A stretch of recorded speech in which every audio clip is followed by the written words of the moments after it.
In terms of the age of Reagan, again, because we idolize him, we give him more credit. I see him more as kind of a figurehead for a movement that started before him.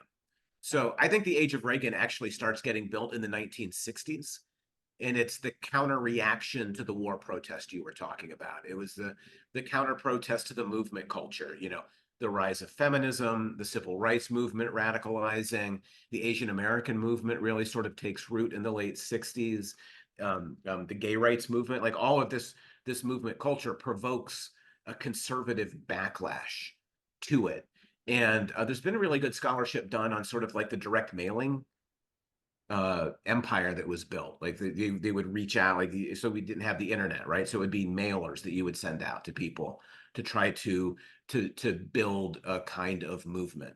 And I think when we talk about the 60s, we talk about the left-wing movements all the time. And in doing that, we miss the way in which the right was building a movement that would eventually get us to Nixon, but beyond Nixon to Reagan and to where we are today. And so in many ways, the age of Reagan doesn't start with Reagan. I would argue it really starts in the mid 60s. It begins to take root in our institutions in the 70s. And we're kind of living with it institutionally, but also culturally, right? Much of the way we think about the world is conditioned on these mythical ideas we have about Reagan.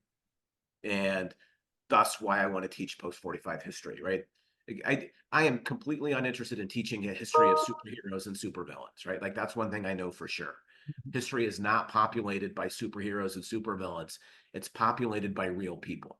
And our job as historians is to try to understand them on their own terms first, and then to start building out larger conclusions. So does that answer your question? To me, that's where it comes from, is that what we've completely forgot about the late 60s is the right-wing response to protest and movement culture that gets us to where we are today.